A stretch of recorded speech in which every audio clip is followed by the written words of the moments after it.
The morning sky over Seoul changed from blue to silver in less than a second. Do-hyun looked up from his coffee and saw them. Giant ships hung in the air like floating mountains. They were made of something that looked like crystal, but crystal that could bend light around itself. All around the world, the same thing was happening. In New York, London, Tokyo, and every major city, the alien ships appeared.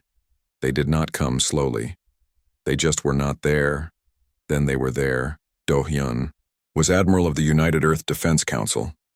He had spent 20 years preparing for this day, but seeing it happen still made his hands shake a little. He put down his coffee cup and walked to his office window. The alien ship above Seoul was so big it blocked out the sun. His phone rang. It was Mina, his aide and one of the smartest people he knew.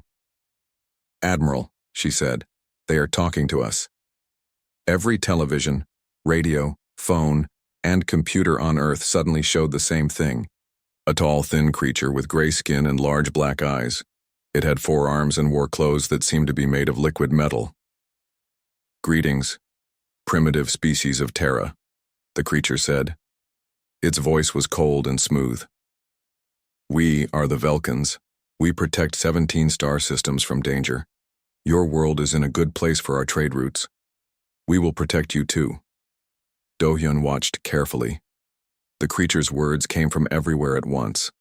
Every human device was playing this message, even ones that were turned off. "We know about the galaxy's dangers," the alien continued. "The Skorathi raiders eat entire planets. The Hemlock Plague turns living beings into dust. The Void Reapers destroy everything they touch. But we can keep you safe from all of this." The alien's face came closer to the screen. "In exchange, you will give us 40% of everything your planet makes. You will also accept that we now rule you. This is very fair. Many species would be happy for such a deal." Mina appeared at Do-hyun's office door. She looked angry. "They think we should be grateful," she said. "I know," Do-hyun replied. He was still watching the screen. "You have 72 hours to decide," the alien said. "Do not try to fight us. We have weapons that can break your planet in half. We have shields that can stop anything you might try to use against us. Be smart. Accept our protection." The message ended. Every screen went back to normal, but the ships stayed in the sky. Around the world, human leaders called emergency meetings. In the United States, the president gathered his military advisors. In China, the premier called the Politburo together. In Russia, Europe, Africa, and South America, the same thing happened. Everyone was asking the same question: should they fight or surrender? Do-hyun knew that most people wanted to surrender. The alien ships were huge. Their weapons were clearly powerful. Humanity had barely reached Mars. They had never traveled to other stars. How could they fight beings who ruled 17 worlds? But Do-hyun also knew something that the aliens did not. And he knew that other humans around the world knew it too. People like Hyun-jin, the scientist who studied alien life. Like Jin-woo, the engineer who built impossible machines. Like Sun-ho, who ran the mining operation on the asteroid belt. They had all been waiting for this day. The next morning, world leaders met by video call. The President of the United States spoke first. "We cannot fight them," he said. "Look at their ships. Look at their technology. We would lose in minutes." The Premier of China agreed. "We should accept their deal. 40% is better than being dead." But then Do-hyun spoke. "I think we should hear what they really want first," he said. "Let me send a team to talk to them." Some leaders thought this was a waste of time, but others agreed. They decided to send a small group to the alien command ship. Hyun-jin would lead the team. She was the best person to understand alien technology. That afternoon, a small human shuttle flew up to the largest Velkan ship. It was like a grain of sand flying toward a mountain. The alien ship opened a door and the human shuttle disappeared inside. Hyun-jin and her team walked through corridors that seemed to be made of flowing water. The walls changed color as they passed. The air smelled like metal and flowers mixed together. They were brought to a large room where the alien leader waited. He was even taller in person. His forearms moved like snakes when he talked. "I am Thexval," he said. I rule this fleet. You are very small beings, but you show courage by coming here. Hyunjin bowed politely. Thank you for meeting with us, she said. We want to understand your offer better. Thexval seemed pleased. He showed them around his ship. He explained how his weapons could destroy a city with one shot. He showed them shields that could stop nuclear weapons. He talked about the terrible dangers of space that only the Velkans could protect humans from. The Skarathi are the worst, he said. They travel in great fleets and eat everything alive on the planets they visit. They destroyed 14 civilizations in this part of the galaxy. Without our protection, they would do the same to you. Hyunjin listened carefully. She asked many questions about how Velkan technology worked. She seemed very impressed. Thexval was happy to explain everything in detail. He liked showing off his superior technology to the primitive humans. What Thexval did not know was that Hyunjin's simple clothes hid advanced recording devices. Every word he said, every piece of technology he showed, was being recorded and sent back to Earth. On Earth, Jinwoo received all this information in his secret laboratory deep under the ice in Antarctica. What looked like a simple research station was actually the most advanced facility humans had ever built. As he studied the Velkan technology, Jinwoo smiled. The aliens were powerful, but their technology was not as advanced as they thought. In fact, in some ways, it was behind what humans had already created. The Velkans just made it look more impressive. After 6 hours, Hyunjin and her team returned to Earth. The human leaders were waiting to hear what she had learned. They are strong, she reported, but not as strong as they want us to believe. Their shields have weaknesses. Their weapons are powerful but slow to charge, and they are very confident. Too confident. That night, Do-hyun stood in his office looking at the alien ship above Seoul. In a few hours, he would have to give humanity's answer. Around the world, other humans were making final preparations. Some were on Mars, some were in the asteroid belt, some were on stations hidden in the dark between planets. All of them had been waiting for this day for a very long time. The next morning, the alien Thexval appeared on every human screen again. Time is up, he said. What is your answer? World leaders gathered in the United Nations building. The cameras showed them to every human on Earth and in space. Everyone was watching. Do-hyun stood up. He looked directly at the camera, knowing that the aliens were watching too. The Velkans have promised to protect Earth, he said. His voice was calm and steady. Humanity smiles and says, That's all? The transmission ended. Around the world, humans began to smile the same smile Do-hyun had worn. It was not the smile of surrender. It was not the smile of fear. It was the smile of someone who had been waiting a very long time for their opponent to make the first move. In space, the Velkan ships waited for the expected compliance. But something was wrong. The humans were not acting like other species had when offered Velkan protection. Other species had been grateful, even relieved. These humans just seemed amused. Thexval did not understand, but he was about to learn that there were many things about humans he did not understand. Many things that would change everything. Thexval stared at the reports on his desk. Something was wrong with these humans. Very wrong. According to his intelligence officers, Earth was a Class 7 civilization. This meant they were barely able to travel between planets in their own solar system. They had small colonies on Mars and some mining stations in their asteroid belt. Their technology was hundreds of years behind Velkan science. This should have been simple. Every other species the Velkans had protected had begged for their help after seeing the demonstration. The humans had just smiled and asked if protection was all the Velkans offered. What did that even mean? Commander, said his aide, a young Velkan named Hexmar. The human delegation is requesting another meeting. They want to learn more about our technology. Thexval considered this. Maybe the humans were just slow to understand. Maybe they needed more time to see how hopeless their situation was. Very well, bring them aboard. 2 hours later, Hyunjin returned to the Velkan command ship.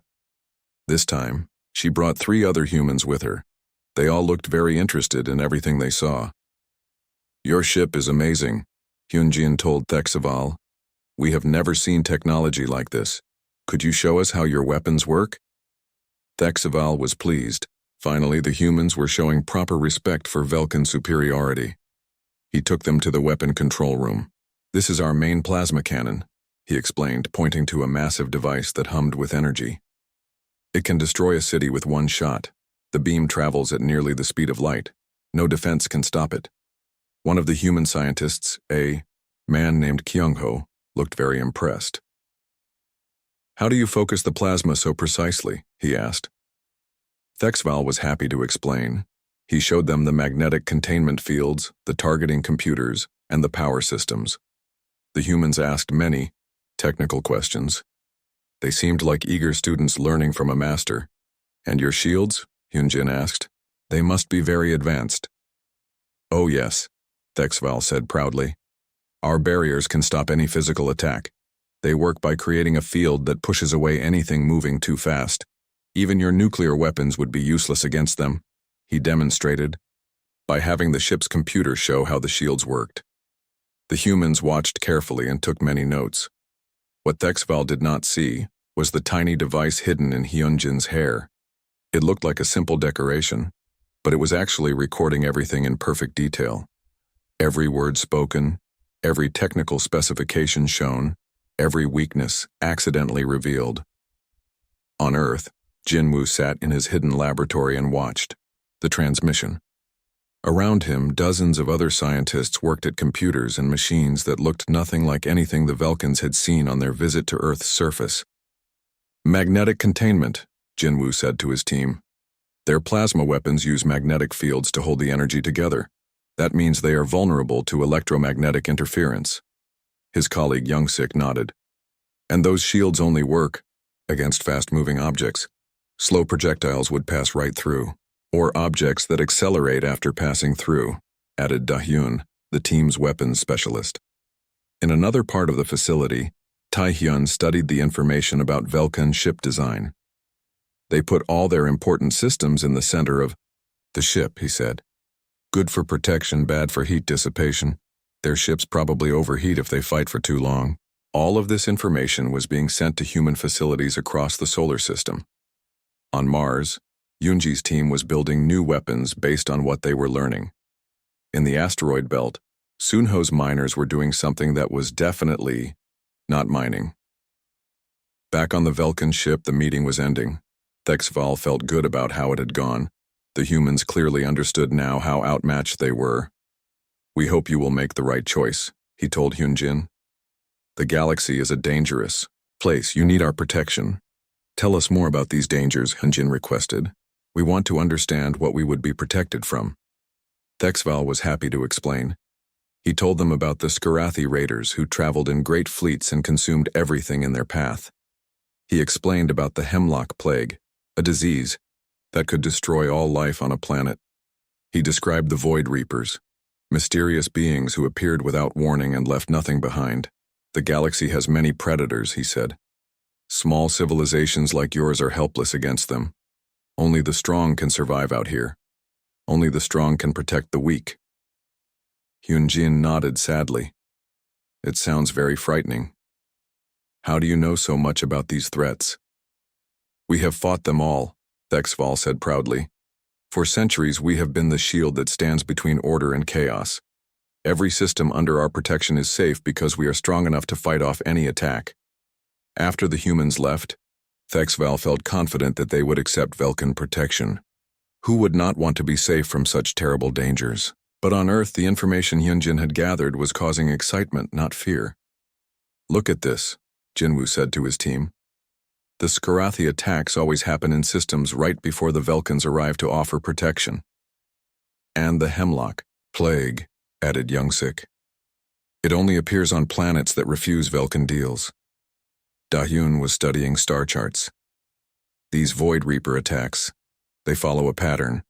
They always hit the most profitable mining worlds first, and they always leave just enough survivors to spread stories about how terrible they are." The pattern was becoming clear. The Velkans were not protecting anyone from galactic threats. They were creating the threats themselves. "It's brilliant," Jinwoo said with grudging admiration. "Create a problem, then sell the solution. Make everyone so afraid that they beg you to take control of their worlds."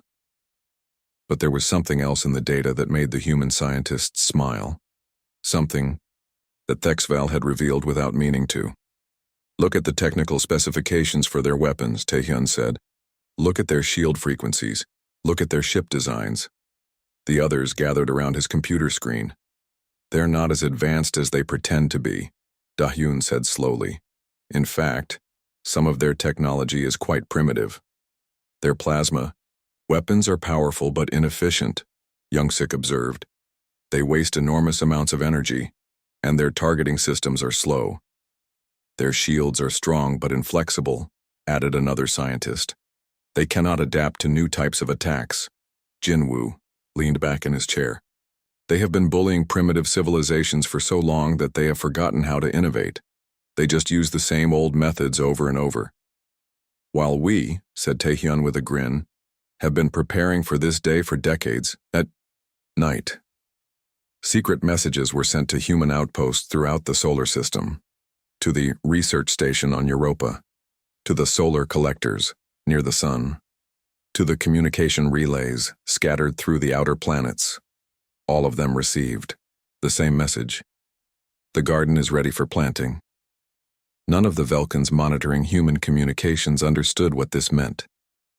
It sounded like some sort of agricultural report. They had no idea that it was the signal humans had been waiting to hear for 50 years. In his office, Do-hyun looked at the reports from all the hidden human facilities. Everything was ready. The weapons were charged, the ships were in position, and most importantly, they now knew exactly how Velkan technology worked. Tomorrow, Thexval would demand an answer. He expected the humans to surrender gratefully, like all the other species had done. Instead, he was going to learn what humans were really capable of, and why humanity had been smiling when the Velkans first arrived. The smile of someone who had been waiting a very long time for their real enemy to finally reveal themselves. The galaxy was about to change forever. The 72 hours were up. Thexval stood on his command bridge waiting for the humans to contact him. He expected them to surrender quickly. Every other species had, but instead of a surrender message, his sensors detected something impossible. The humans were moving toward his fleet. "Commander," said Hexmar nervously, "we are detecting 17 human vessels approaching our position. They appear to be cargo ships and research vessels." Thexval laughed. "Are they trying to attack us with merchant ships? How amusing. Perhaps we should destroy one or two to show them how foolish they are being." "Yes, Commander." "Which targets should we select?" Thexval looked at his tactical display. There was a large asteroid nearby that humans were using for mining. It would make a good demonstration target. "Destroy the asteroid mining station," he ordered. "Make sure all humans can see it. They need to understand what happens to those who refuse Velkan protection." The Velkan fleet turned toward the asteroid. Their massive weapons began charging up. Energy readings climbed higher and higher.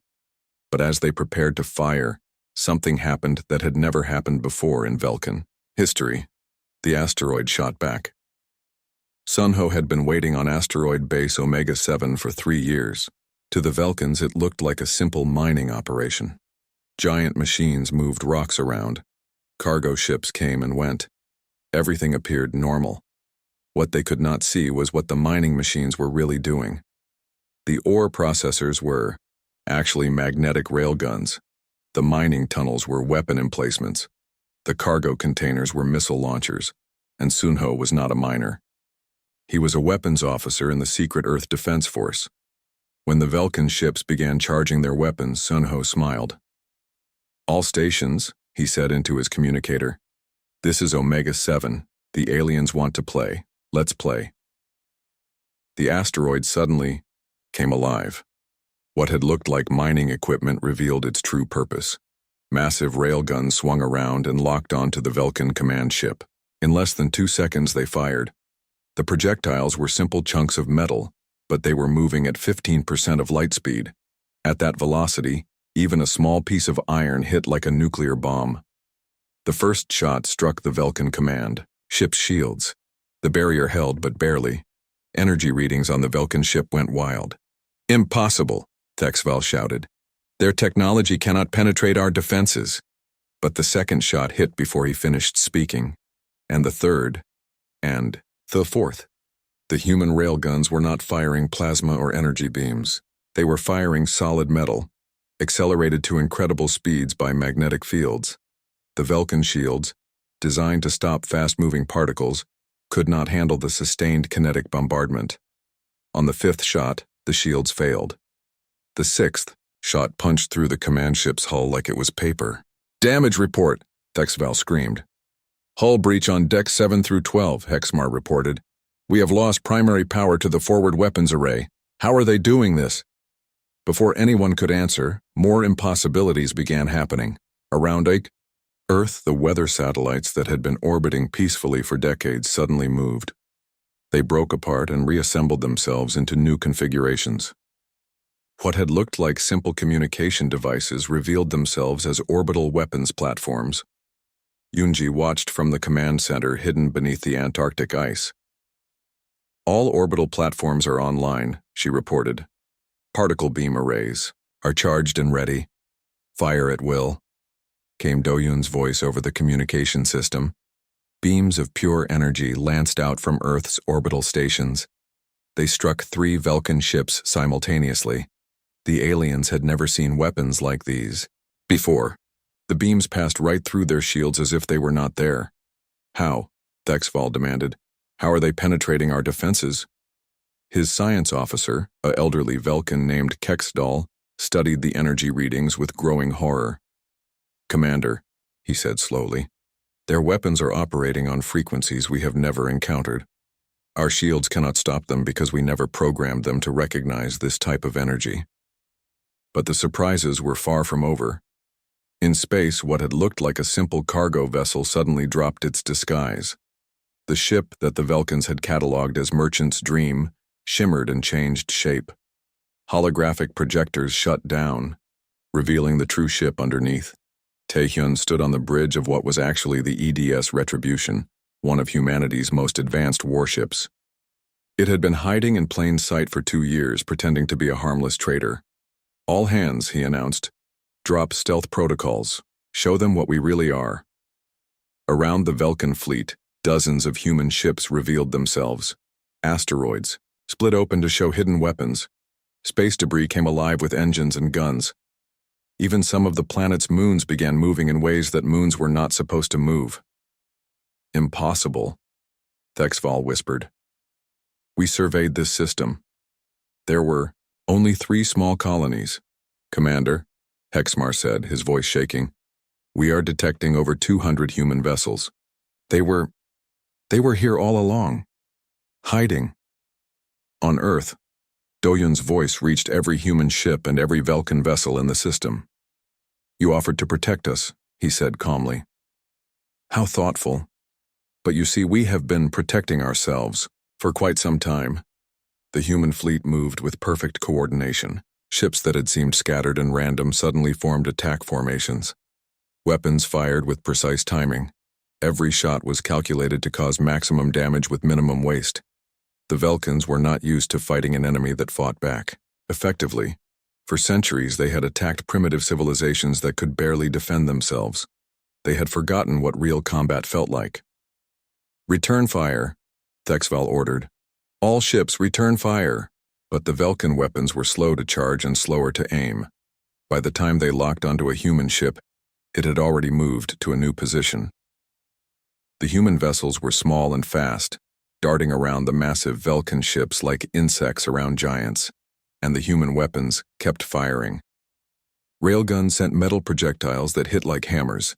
Particle beams sliced through Velkin armor like hot knives through butter. Missile swarms overwhelmed the alien point defenses. "Shield generators are failing on ships 7, 12, and 15, Hexmar reported. "We have lost contact with ships 4 and 9. Commander, we need to retreat." "Retreat?" Thexval could not believe what he was hearing. "We are the Velkin Empire. We do not retreat from primitives." But even as he spoke, another human weapon revealed itself.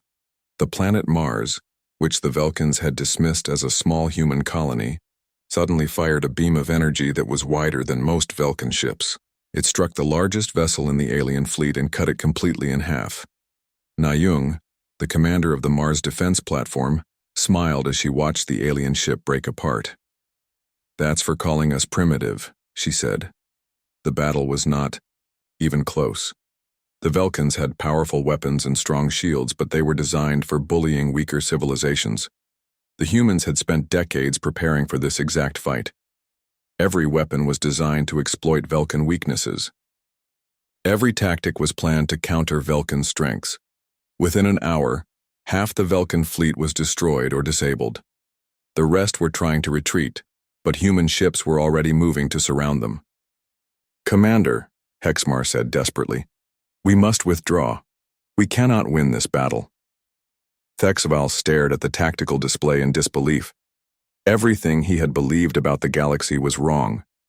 The humans were not primitive. They were not weak. They had been pretending to be harmless while building the most effective military force he had ever encountered. "How?" he whispered. "How did we not know?" The answer came from an unexpected source. One of his own officers, a Velkan named Kang Min, who had served on his staff for 10 years, suddenly stood up and removed his uniform. Underneath, he was wearing a simple human military outfit. "Because," Kang Min said in perfect human English, "you never bothered to look closely enough." Thexval stared in shock. You are human? But that is impossible. You have been with us for years. You are Velkan." Kangmin smiled the same smile that Do-Yun had worn 3 days earlier. "Biological camouflage is not as hard as you might think, when you know what you are doing." Around the command bridge, other Velkans began removing their disguises. 3 of Thexval's most trusted advisors revealed themselves to be humans who had been studying Velkan society from the inside for years. "You see," Kangmin explained as human marines began boarding the Yai, disabled Velkan ships, "we knew you were coming long before you arrived. We have been preparing for you specifically. Everything you think you know about humanity is wrong." Thexval collapsed into his command chair. His empire, his fleet, his certainty about Velkan superiority. All of it was crumbling around him. "What? What are you going to do to us?" he asked. Kangmin looked at him with something that might have been pity. "That depends entirely on you," he said. "Are you ready to learn what protection really means?" The Velkan fleet floated in space, broken and defeated. But Na-Young, head of human galactic intelligence, was just getting started. From her command center on Luna Station, she activated communication arrays that reached across half the galaxy. What happened next would change everything that every civilization believed about humans. "Citizens of the galaxy," she began, broadcasting on every frequency that thinking beings used to communicate. "You have been told that humanity is young, primitive, and isolated. This is not true. We have been among you for over 80 years. On 1,000 worlds in hundreds of different species languages, the message was heard.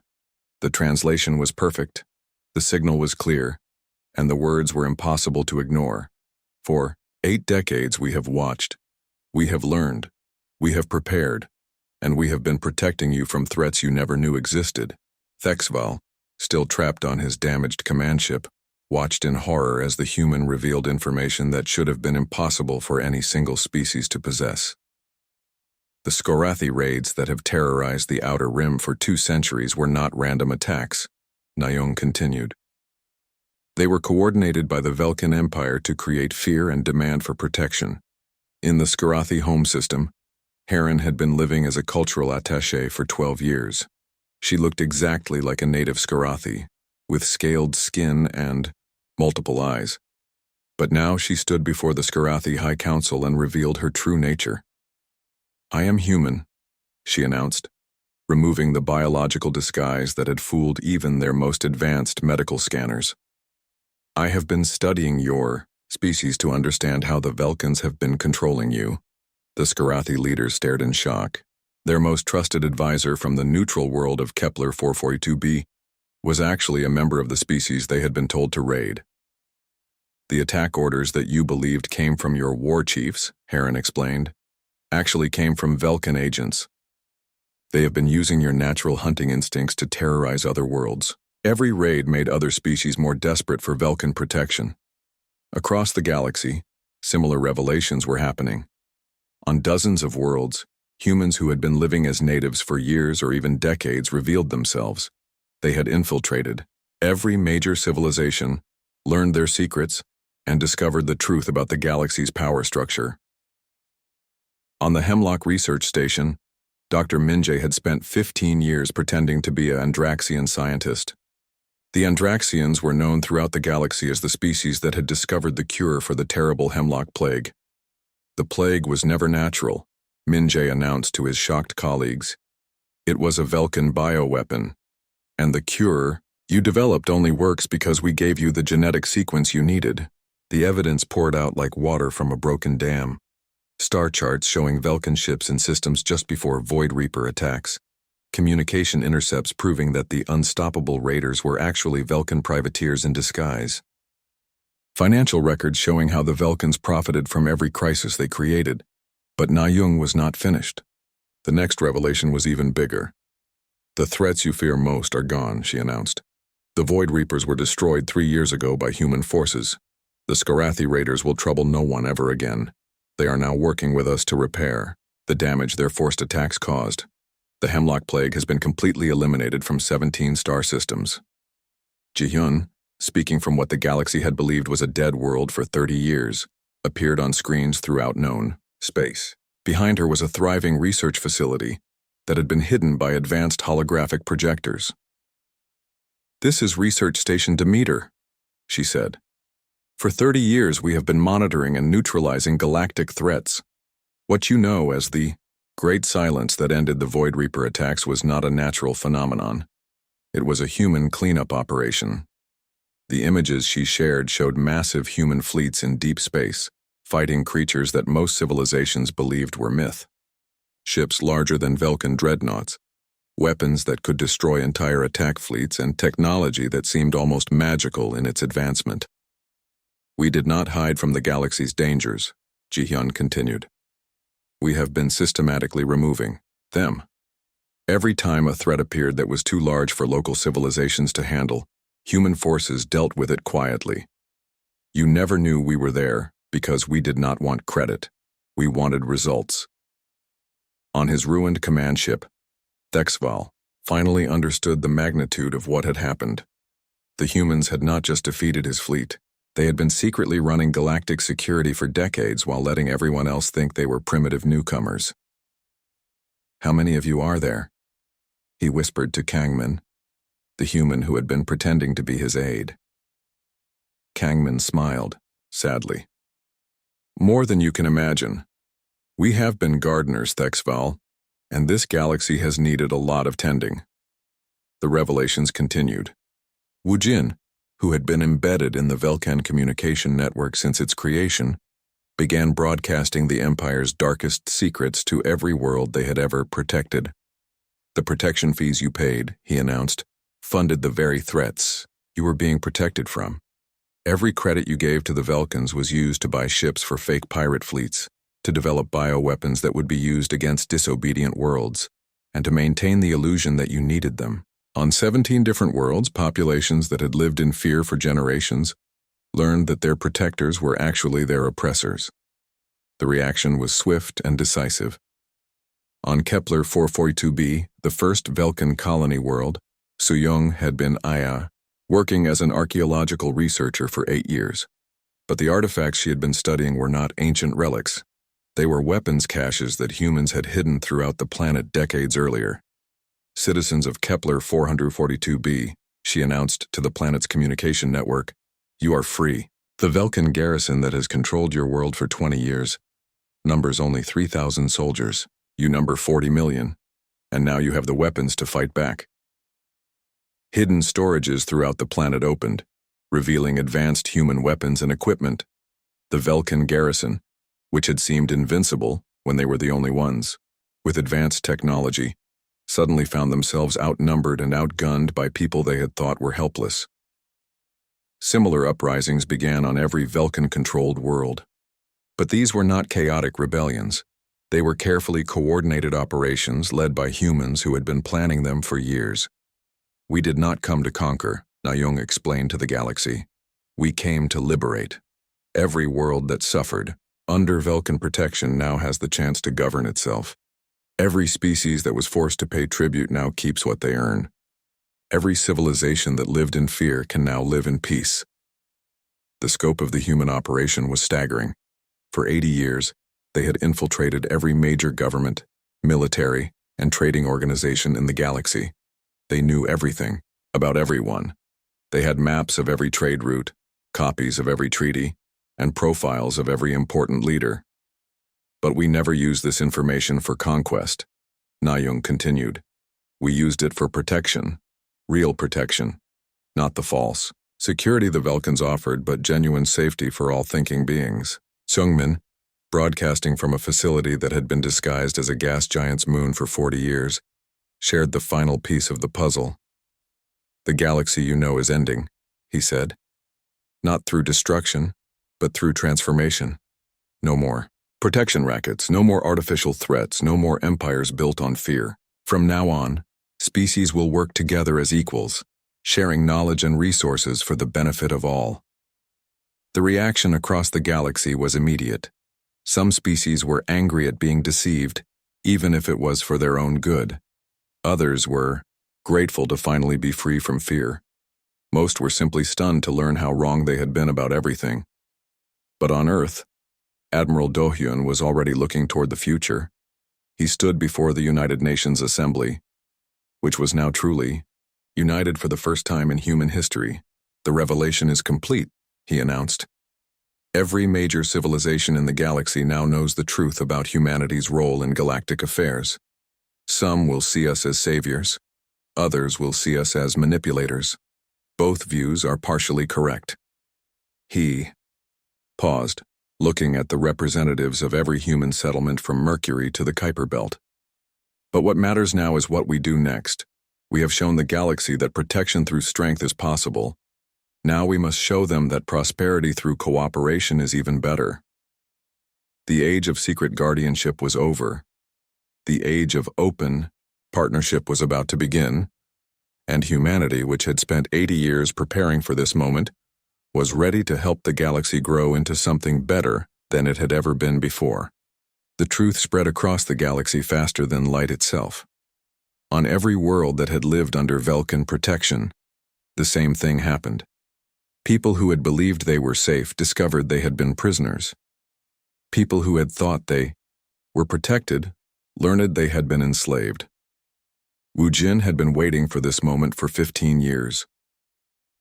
Deep inside the Velkan Communication Network's central hub, he had built secret programs that could override any message, break any encryption, and reach any receiver in Velkan space. Now he used them. Citizens of the Velkan Empire, his voice said from every speaker, every screen, and every communication device in 17 star systems. You have been lied to. Your government has been creating the threats it claims to protect you from. On Nun, the first colony world, Kepler 442b, the effect was immediate. Governor Velthar had ruled the planet for 20 years with absolute authority. He had told the 40 million colonists that only Velkan military might stood between them and the horrors of space. But now they knew the truth. The pirates that attacked shipping routes were Velkan ships in disguise. The plague that had killed thousands was a Velkan bioweapon. The alien raiders that threatened their cities were Velkan soldiers wearing false uniforms. Su-young stood in the center of the planet's main city, no longer hiding her true nature. Around her, weapons caches that had been disguised as archaeological sites for 8 years opened automatically. Advanced human rifles, body armor, and communication equipment became available to anyone who wanted them. You outnumber the Velkan garrison 40,000 to 1, she announced through the planetary communication system. They have 3,000 soldiers. You have 40 million people. And now you have the weapons to make the numbers count, Lili. Velkan soldiers had not expected resistance. For 20 years, the colonists had been obedient and grateful. They paid their taxes, followed their orders, and never caused trouble. But gratitude turned to anger very quickly when people learned They had been grateful for their own oppression. Captain Mordan commanded the Velkin garrison. When the first reports reached him of colonists attacking his outposts, he could not believe what he was hearing. "They are using military-grade weapons," his lieutenant reported. "Somehow, they have acquired equipment that should not exist on this world." "Impossible," Mordan replied. "We control all imports. Nothing comes to this planet without our approval." But the attacks continued. Small groups of colonists, armed with weapons that seemed more advanced than even Velkin equipment, struck at military installations throughout the planet. They moved with precision and knowledge that suggested military training. Within 6 hours, the Velkin garrison was surrounded and cut off from reinforcements. The colonists had taken control of the planetary communication arrays, the spaceports, and even the orbital defense platforms. Su-Young's voice reached Mordan's command bunker. "Captain, your soldiers have fought bravely, but they are fighting for a lie. Surrender now and they will be treated with honor. Continue to resist, and they will die for nothing." Mordan looked around his command center. Half his men were wounded.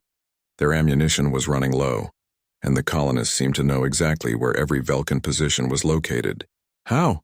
he asked when he finally activated his surrender beacon. "How did civilians defeat trained soldiers?" Su-Young appeared at his bunker door an hour later. She was no longer wearing the simple clothes of an archaeologist. Her military uniform bore insignia that Mordan did not recognize. "They were not civilians, Captain," she explained. "Half the people on this planet are human intelligence operatives.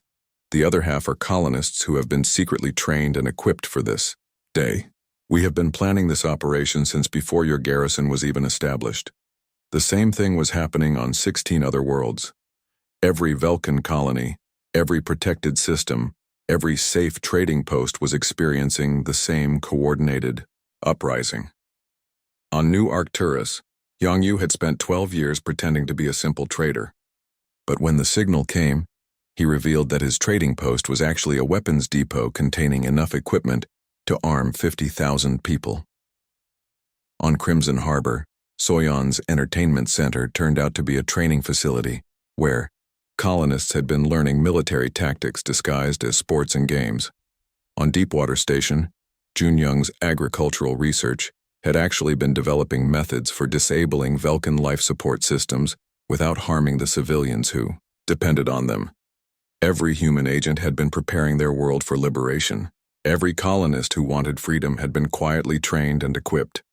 Every Velkin garrison found themselves facing enemies who knew their weaknesses, their locations, and their capabilities better than they knew themselves.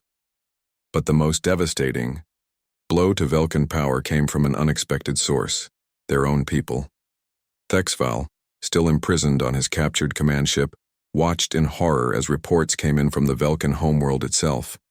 His own species was turning against their government, and though people are demanding answers, reported Admiral Klexvor from Velkin Prime. They want to know why we have been creating the threats we claim to fight. They want to know why we have been stealing from the species we claim to protect. The Velkin population had always been told that they were the galaxy's protectors, standing guard against chaos and destruction. They had been proud of their military, proud of their empire, proud of their role as guardians of galactic peace. Learning that it was all a lie destroyed that pride completely. Massive demonstrations filled the streets of every major Velkin city. Citizens who had supported the Empire for generations now demanded the immediate withdrawal of all Velkin forces from occupied worlds. "We did not consent to be tyrants," read the signs carried by protesters. "We did not agree to be oppressors." The Velkin High Council, faced with rebellion on 17 worlds and revolution at home, made a decision that would have been unthinkable just days earlier. They voted to dissolve the Velkin Empire. All occupied worlds are hereby released from Velkin Authority, announced High Counselor Dex Mirren in a galaxy-wide broadcast. All protection treaties are canceled. All tribute payments are suspended. The Velkin Empire formally ceases to exist as of this moment. But humanity was not finished. Dissolution was not enough. The damage caused by centuries of exploitation and manipulation needed to be repaired. Yeji led the boarding teams that secured the remaining Velkin ships. But these were not conquest operations. They were rescue missions. Any Velkan citizen who wishes to return home will be transported safely, she announced to the captured crews. Any who wish to help repair the damage their government caused will be welcome to stay and assist in rebuilding.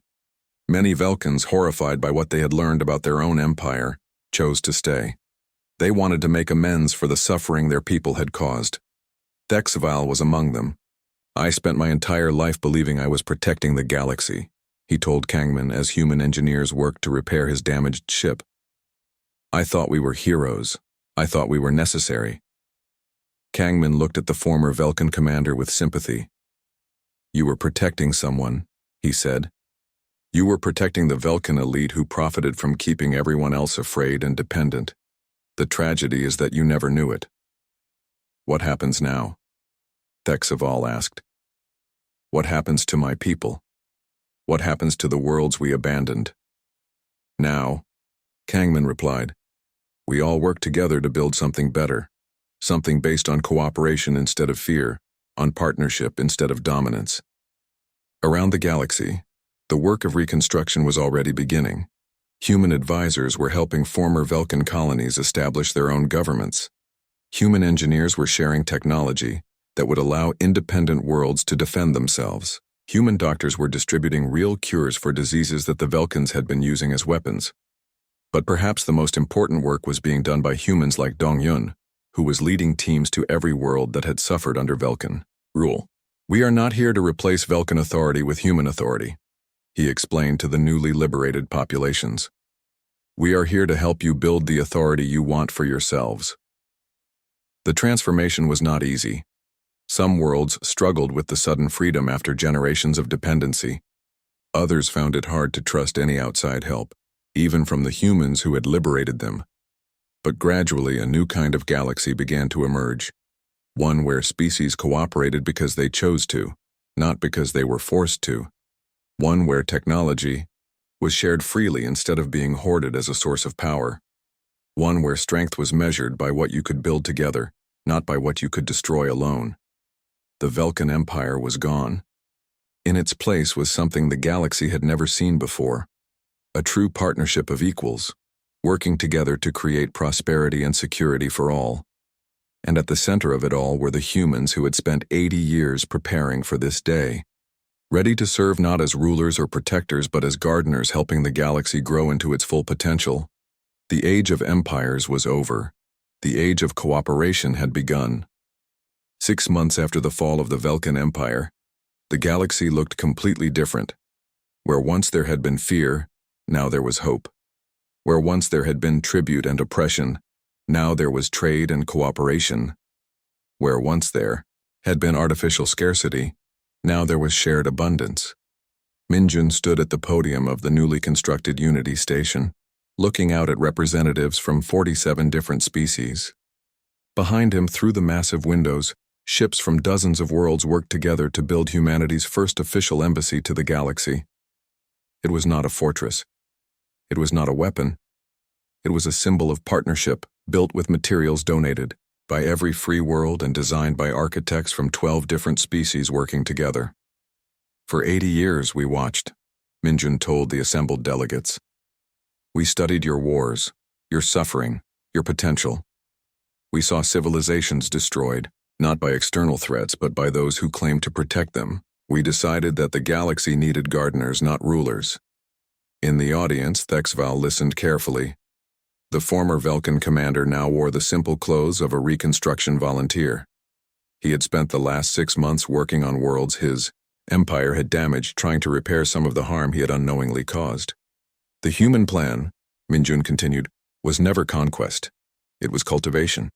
We wanted to create conditions where every species could grow and prosper according to their own nature, free from artificial threats and false protectors. The evidence of this plan's success was everywhere. The Skarathi, once feared as unstoppable, raiders now operated the galaxy's most efficient rescue fleet. Their natural hunting instincts, no longer corrupted by Velkan manipulation, had been redirected toward finding ships in distress and people in danger. The former Velkan colonies were thriving under their own governments, Kepler 442b had become a center of learning where species shared knowledge freely. New Arcturus was developing revolutionary farming techniques that could feed entire star systems. Crimson Harbor had become a hub for art and culture that attracted visitors from across the galaxy. Even the technology of the dreaded Void Reapers had been repurposed. Their weapons, once used for destruction, now powered deep space exploration vessels that were mapping previously unknown regions of the galaxy. Xian Wu, head of the new Galactic Reconstruction Initiative, presented the next phase of humanity's plan. No more protection rackets, he announced. No more artificial scarcity. No more empires built on fear. Instead, we propose a network of free worlds sharing technology, resources, and knowledge for the mutual benefit of all thinking beings. The proposal was ambitious. Every species would contribute what they could and receive what they needed. Scientific discoveries would be shared freely. Trade would be conducted fairly. Conflicts would be resolved through negotiation, not force. But who will protect us from new threats? Asked the representative from Andromeda 7th, a world that had lived under Velkan rule for 3 generations. What happens if another empire tries to conquer us? Minjun smiled, and for a moment he looked exactly like Admiral Do-hyun had when first confronted by Velkan demands. The same thing that happened to the Velkans, he said simply. Any species that tries to build an empire will discover that their potential victims are not as helpless as they appear. The truth was that humanity's network of agents, observers, and hidden facilities still existed, but now it operated in the open, with the full knowledge and consent of every world it protected. The galaxy's new security system was based on transparency, cooperation, and shared responsibility. Yongsu, the new director of Galactic Early Warning Systems, explained how it worked. Every world contributes to our monitoring network, he said. Every species shares intelligence about potential threats. Every fleet participates in joint training exercises. If danger appears anywhere in the galaxy, everyone knows about it immediately, and everyone responds together. It was the opposite of the Velkan system. Instead of one species controlling everything, every species contributed to protecting everyone. Instead of artificial threats created to justify protection fees, real threats were identified and eliminated through cooperation. The transformation was not without problems. Some worlds struggled with the transition from dependency to independence. Others found it difficult to trust after generations of betrayal and manipulation, but gradually the new system proved itself. When pirates attacked a trading convoy near the Outer Rim, ships from 6 different worlds responded within hours. When a plague threatened the agricultural world of Green Valley, doctors from 12 species worked together to find a cure. When an asteroid threatened to destroy a mining station, engineers from across the galaxy collaborated to deflect it safely. The galaxy was learning that cooperation was stronger than conquest, that partnership was more powerful than domination. On Earth, Admiral Do-hyun walked through the memorial gardens that had been built to honor the humans who had died during the secret years. For 8 decades, thousands of men and women had lived false lives on alien worlds, sacrificing their own identities to protect beings who never knew they existed. Their sacrifice had made the new galaxy possible. "Admiral," said a familiar voice behind him. Do-hyun turned to see Mina, his former aide, who now served as Earth's liaison to the Galactic Council. "Any news from the Outer Rim?" he asked.